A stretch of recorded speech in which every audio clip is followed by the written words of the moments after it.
Welcome back to another new tutorial. So আজকে টিউটোরিয়ালে আমরা নতুন একটা প্রজেক্ট বানাবো যেটা হচ্ছে ট্যাব কম্পোনেন্ট। মানে এখানে এক একটা ট্যাবের আন্ডারে কিছু ডিটেলস থাকবে। আমরা যখন এই যে এক একটা বাটনে ক্লিক করব তখন এক একটা ট্যাব শো করবে, সেখানে আমরা ডিটেলস দেখতে পারবো।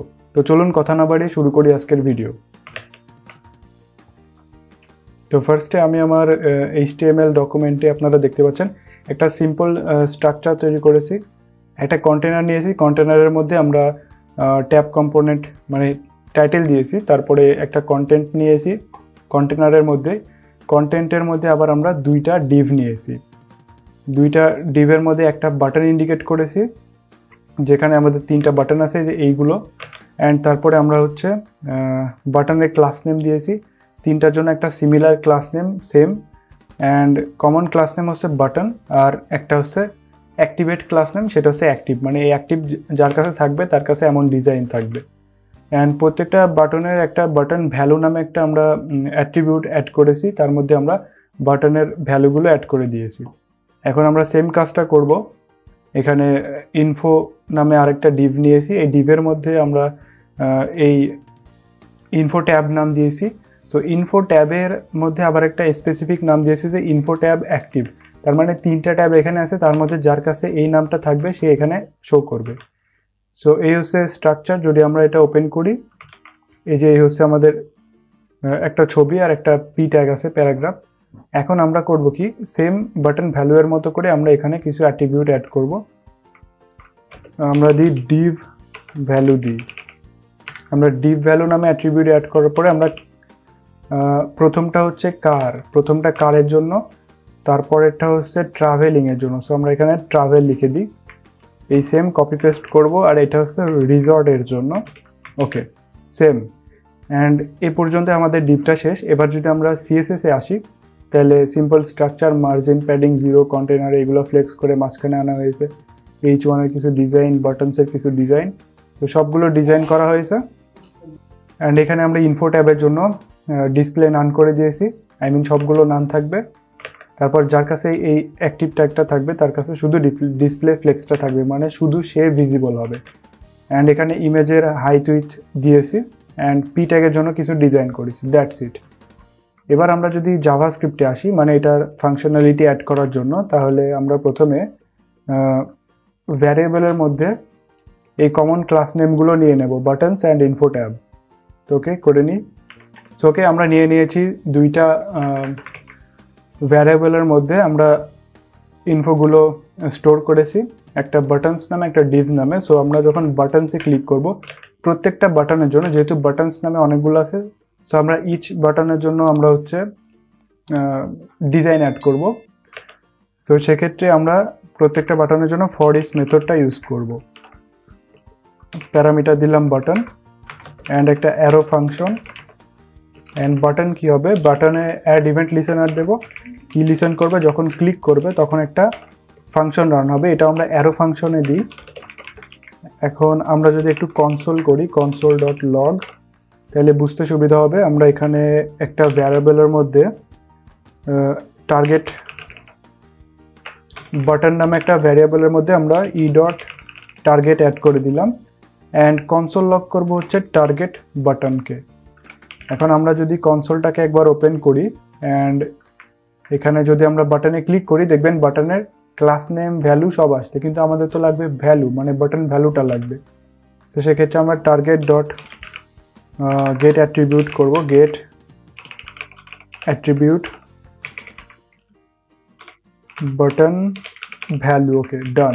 এখন আমরা যদি এই বাটনগুলোকে ক্লিক করি, দেখবেন এই বাটনের যে ভ্যালুটা আমরা সেট করেছিলাম সেই ভ্যালুটাকে আমরা দেখতে পারবো।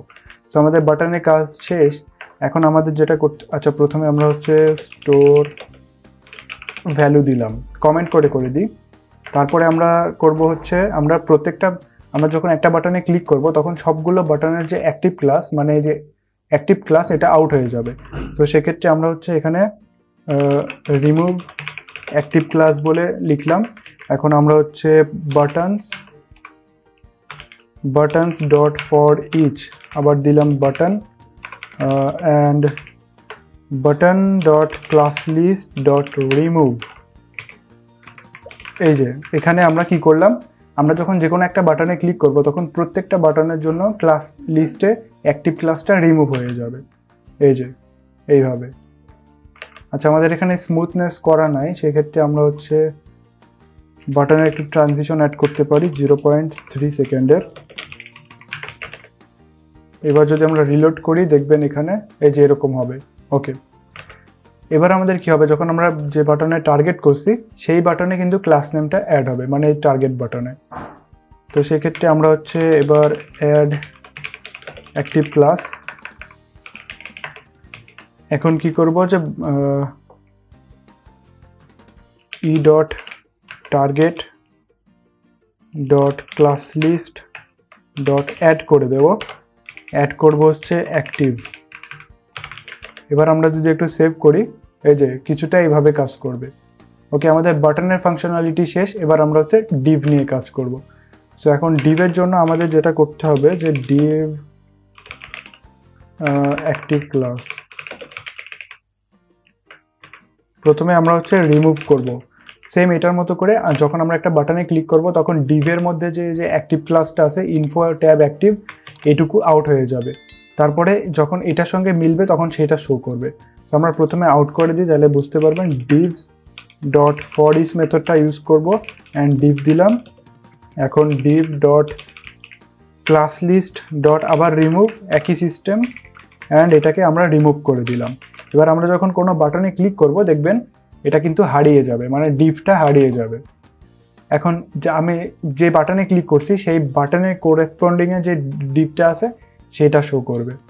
সো আমরা হচ্ছে অ্যাক্টিভ করে দিলাম, অ্যাক্টিভেট ডিভ স্ট্যাটাস।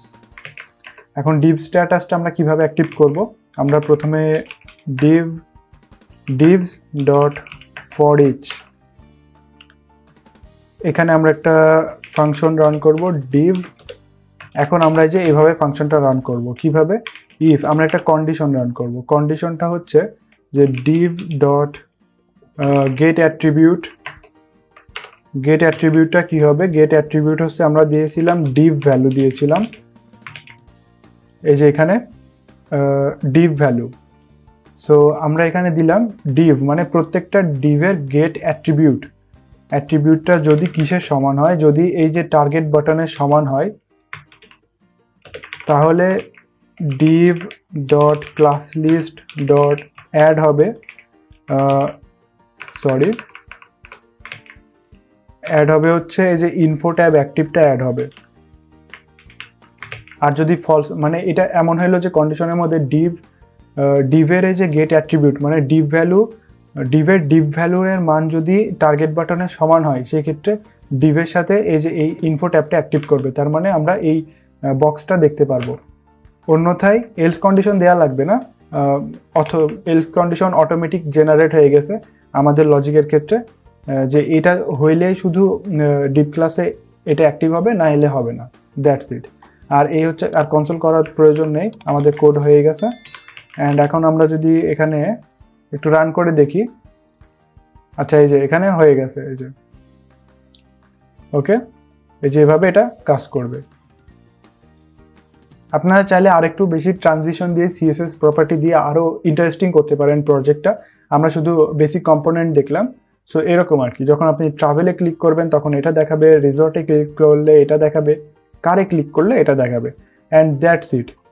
সো আজকের ভিডিও ছিল এই পর্যন্তই। আজকের টিউটোরিয়ালে আশা করি আপনারা অনেক কিছু শিখতে পেরেছেন। আর যদি শিখে থাকেন অবশ্যই ভিডিওতে লাইক করবেন, আর আমার চ্যানেলে নতুন হলে আমাকে সাপোর্ট করতে অবশ্যই চ্যানেলকে সাবস্ক্রাইব করবেন এবং পাশেই থাকবেন। অন্য কোনো টিউটোরিয়ালে আবার দেখা হবে। Till then, good bye.